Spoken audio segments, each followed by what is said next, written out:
Among the 4 candidates currently in the running is Andy Burnham, the Shadow Health Secretary, and he's here with me now. Welcome to you. Thank you. Andy Good morning, Burnham. Andrew. Are you the continuity candidate?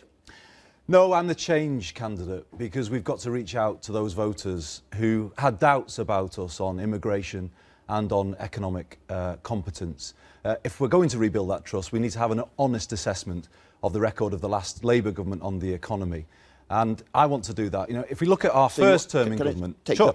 Pick you up on change, because there are 2 directions that are being advocated at the moment. There's Peter Mandelson and people like him saying, let's essentially move back to New Labour, and there are people like Len McCluskey saying, no, no, no, we have to move further to the left. Which one are you with? Well, both approaches are wrong. We've got to bring people back together. And I'm attracting support from all parts of the party. But I just want to kind of come back to this issue of economic competence, because we are not going to put ourselves in a position to win next time unless we deal directly with this. Now, in the first term of our government, in 1997 to 2001, we ran more surpluses than the Tories did in 18 years. In our second term, we began to invest in schools and hospitals. Now, that was the right thing to do because they were in a dreadful state.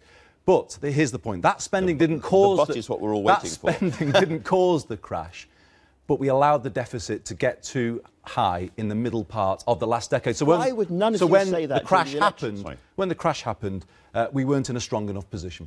Now you were actually writing the cheques. You were Secretary of the Treasury, the Chief Secretary of the Treasury during part of the period of all of this period. So it was partly your decision to spend that money as well. Why did people not apologise for that during the election campaign at the time when it might have made some difference? Well, I was talking about the period 2004, 5, 6. I came in as Chief Secretary in 2007. Let me answer this point. And I conducted a spending review, the last spending review of the last Labour government, where we had decided to grow public spending below overall growth in the economy, because we were beginning to see that this was a looming issue and we had to deal with the deficit and bring it down. Perhaps. Well, let's remember things about what was said about that spending review. David Cameron and George Osborne at the time called that spending review tough. That's what they said. So I think much of this kind of criticism of Labour is a triumph of spin over the facts. I mean, it suited their purposes to rebrand everything that happened in that era. The last Labour government was not profligate. The last Labour government was adopting a careful approach, but we did let the deficit get too large. You didn't fix the roof while the sun was shining, and the reason perhaps that spin, if that's what it was, worked is that people out there still think that your instincts as a party are always to borrow more and spend more and borrow more and spend more. At the time, did you think you had abolished boom and bust? Well, I just want to kind of deal with what you're saying about the impressions of Labour. We do have to deal with that, Andrew. You are absolutely right if we are to win in 2020. And coming into this contest, I want to deal head-on with these issues to put the Labour Party in a position to win. We need to make a break. So how can you do that? A break with the past. We need to establish economic competence. And we need a fiscally responsible approach, but approach that's also pro-business. We need to rebuild our relationship with the business community. So Rachel Reeves, who is backing my campaign, one of the best brains in the Labour Party, a former Bank of England economist, will lead work in this area for me about re-establishing our reputation on the economy, having a pro-business approach so that we go into that next election with a very strong policy. Do you agree with Liz Kendall, one of your rivals, who said that if you don't get this right now, Labour could never be in power again? I think she's right to say the situation is serious, as is John Cruddas, who said something similar today. And I don't accept that this is ground zero for the Labour Party. Yeah. You know, I have said that I believe we have lost our emotional connection with millions of people out there. It is partly about the economy, but it is also about immigration. And we need to face up to this too. So that's why I'm saying... And you are now calling for an early referendum. Now, that is a very different policy that Labour had during the election campaign. Did you think back during the election campaign there should have been a referendum and weren't saying so, or have you changed your mind since? Well, I've been watching how public opinion has been changing. I began to see that, you know, there was clearly an appetite for a referendum. So this is why I am the change candidate in this election. I've said very clearly and quickly that we need to bring forward that referendum. Because the worst of all worlds, Andrew, is a prolonged period of uncertainty and argument that would be the worst of all worlds for business. That, but you've also said this morning that David Cameron has to come back, go and negotiate in the EU, where presumably you will be, as it were, backing him if you're Labour leader, and bring back a very tough deal cutting the number of people coming into this country and claiming benefits, in fact, banning people from claiming any kind of benefits when they come into this country for the first 2 years. If he doesn't get that deal, would you then contemplate voting against our membership of the EU?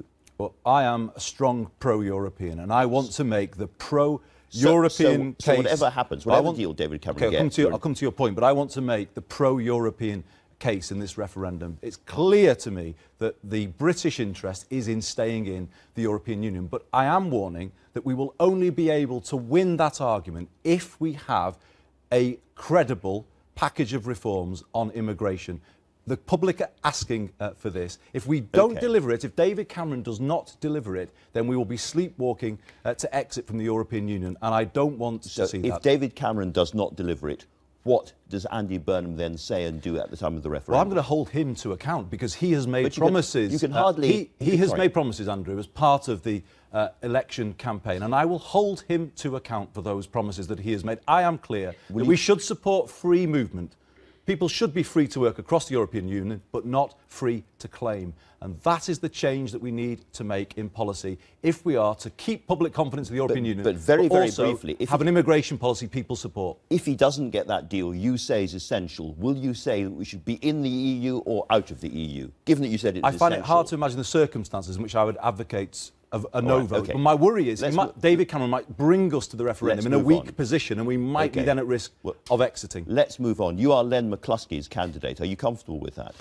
Well, I don't think people have noticed the change in the rules that we've had. The union bosses won't decide this leadership election. Ordinary Labour Party members, trade unionists, one member, one vote.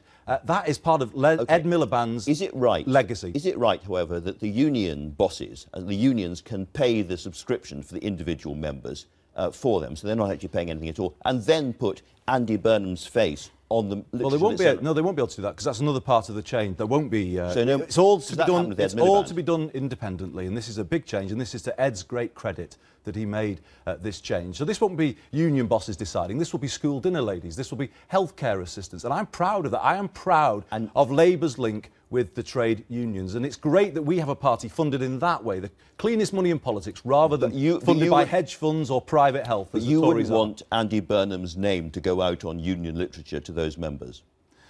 It's for the unions to decide how they engage in this campaign. But I am saying... What's being said about you is that you are, as it were, playing all sides, that you're leaning towards the unions on some issues and you're leaning towards the modernisers on some issues, perhaps an inevitable thing when you're trying to become leader of the Labour Party. Nonetheless, I have to press you again. Are you happy to be the union candidate?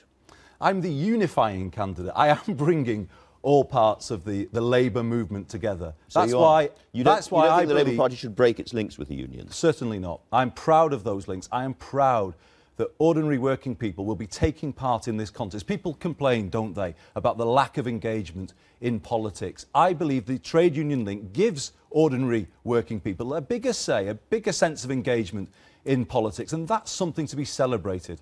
Jim Murphy, in a fairly now celebrated speech against Len McCluskey, said that he and the rest of the union leadership were the kind of people who would back the wrong horse in a one-horse race. Now, I know you're a footballing guy, but are you that nag?